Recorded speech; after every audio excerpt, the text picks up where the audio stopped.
2023 was one of the best years we've had for video game releases in a long time. We had Baldur's Gate 3, The Legend of Zelda Tears of the Kingdom, and Alan Wake 2. Another game that stuck firmly in my mind from this year of greats was Lies of P. A Souls-like that felt so good to play you could have fooled me by saying it was developed by From Software. It was in fact made by Korean developers Neowiz and Round Studios, and they returned this year with the highly anticipated DLC. Overture is the story expansion to a base game that emanates quality but doesn't get close to this high bar that has been set. What's up? How's it going, people? Welcome to Casual Gamer Reviews. If you enjoy this content, please leave a like and subscribe, but if you don't like it, then leave a thumbs down and let me know how I can be better for you. Overture is a respectable size for an expansion and took me approximately 14 hours to complete. Reviewed on Xbox Series X. Lies of P sets itself apart as one of the best Souls-likes ever made, but the clue is still in the name here. It's a Souls-like and plays very much like one. Overture continues this formula but does introduce some quality of life features. The first is the difficulty settings. There are 3 tiers, with the hardest being the original difficulty of the game, but now there are 2 lower tiers to allow for an easier entry to this challenging title. Overture is brutally difficult front to back, so don't feel ashamed to drop the difficulty, especially if you are like me and went in on New Game Plus 4 after a year and a half of not playing and getting 2-shot by the most basic of enemies. It's always nice to have options because guess what? You can also completely ignore them if you want. The second addition is an adjustment to the P-organ system. For those who don't remember, the P-organ system allows you to unlock buffs or even new abilities from spending a finite resource called quartz. Here you can get increases to healing count or increased range on your dodge roll or just minor tweaks to various attack styles and so on. With the old system you would get far into the tree and pretty much use up all the good buffs and abilities, especially if you were deep into New Game Plus runs like me. The new revamped system allows you to spend quartz to further upgrade those buffs or abilities you purchased previously, which is a fantastic idea and makes your upgrades feel beneficial again after they start to diminish in quality after the first new game run. There are other smaller improvements outside of these 2 main ones, like being able to use Ergo from your inventory when leveling up at a Stargazer, or having other NPCs as summonable characters in a boss fight, meaning you don't have to spend a consumable resource on using a Spectre. This had the added benefit of tying into the story too and giving it that little bit of extra lore which I really loved. The combat in Lies of P was a big part of why I enjoyed it so much, with a tight deflect mechanic and ability to punish if you were successful in this. The combat feels at its best when fighting one of the many amazing bosses. The bosses in Overture are also superb and are plentiful, with a total of 6 to topple across 5 chapters, as well as 2 of the best stalker fights in the whole game. The final boss of the DLC may be one of the best bosses we've seen in the wider Souls-like universe, From Software included. Yes, it's incredibly difficult, but the story sets the high stakes of the fight, accompanied by an excellent boss design and a grand stage. It was all just perfect.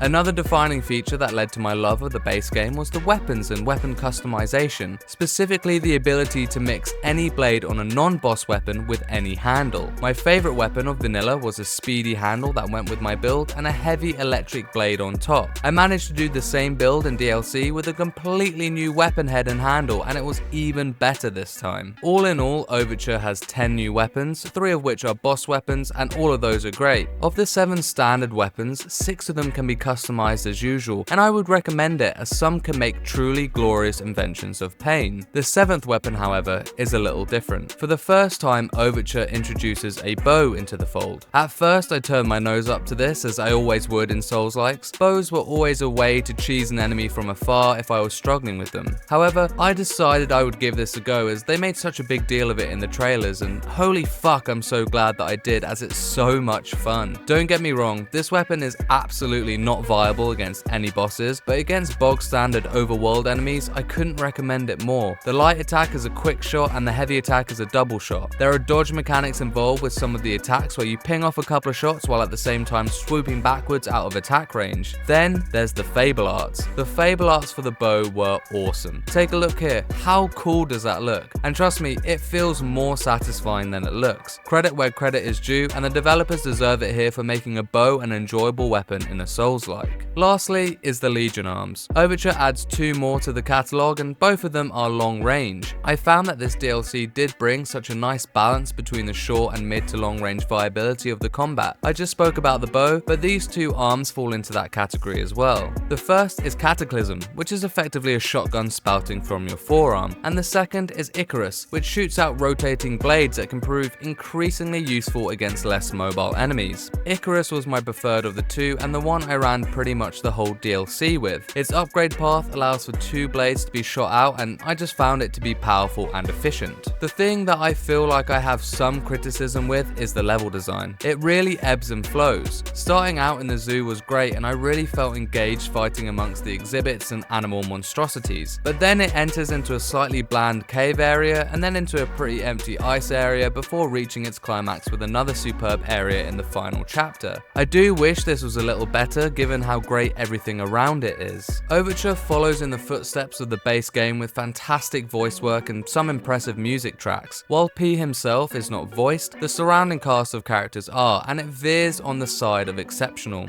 I would like to do a particular shout out to Alex Reagan, who most know as the Inquisitor from Dragon Age. In this, Alex plays the legendary stalker Leah, and her performance was memorable. Outside of the voices, Overture, much like the base game, manages to instill a sense of true fear. Some of the sounds these infected puppets make is horrifying, not to mention the return of a particularly gruesome boss. I must say I was wearing my brown pants on some occasions when an unexpected scream would catch me from behind. The DLC also sees the return of collectible records to play back in the hotel. There are 8 to find, and if you enjoyed them in the base game, you will enjoy them here too. They are all beautiful tracks that lie firmly in the emotional terrain. These songs are powerful, man, and especially when you know the context of the story, it just makes them all the much better. Speaking of the story, it's really good. Overture takes place in the past before the events of the base game. As P, you are following the trail of legendary stalker Leia to see what happened to her before she went missing. I did not expect this story to be so full of heart, and some of the beats are really impactful. It is a sad story, but does really well to tie together the events of the 2 tenses. Everyone you meet is just scraping by, barely surviving, and you really feel the effect the alchemists have had on this world, even this far in the past. I love the story here as much as I love the combat, and that is honestly very high praise to give it. As always, you can glean more from the story by reading the various notes and papers littered around, and also by talking to the handful of NPCs back at the hotel. But Overture also does a good job at giving a relatively substantial overview of the story through various cutscenes and mandatory dialogue. This means it's not necessary to seek out the additional context if that's not how you like to play games. I won't go into the story further as obviously I don't want to get into spoilers on a review, but all I will say is prepare yourself to be heartbroken. Neowiz and Round 8 took a lot of inspiration from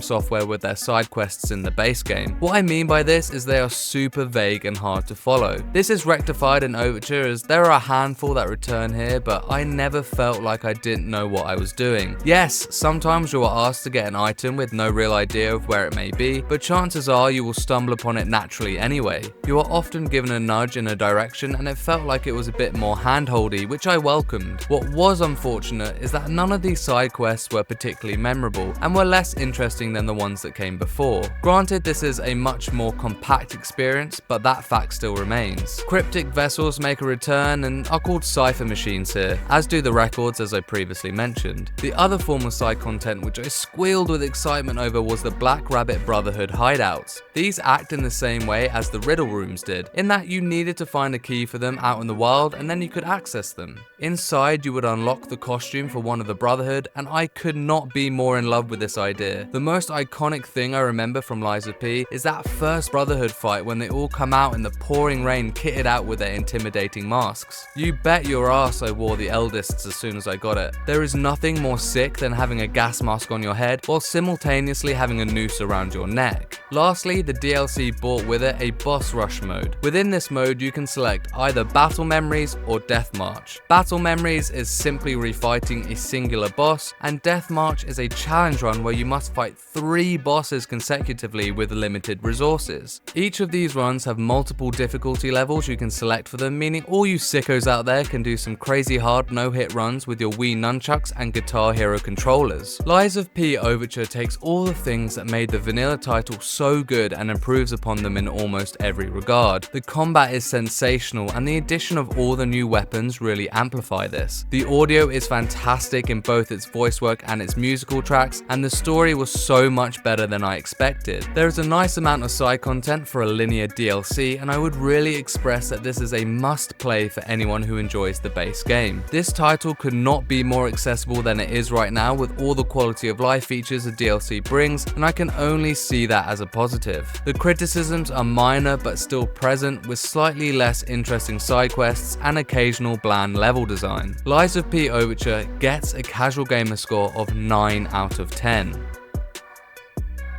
I can't wait to see what Neowiz and Round 8 cook up next after knocking this one out the park. Check out my channel for more reviews, spoiler casts, and general gaming discussions. I've been playing a lot of my Switch 2 and have recently uploaded reviews of Mario Kart World and Deltarune, so check those out if you're interested in upgrading to the new system. Let me know what you think of Overture in the comments below, and for everything else casual gamer, keep it here. Peace and love.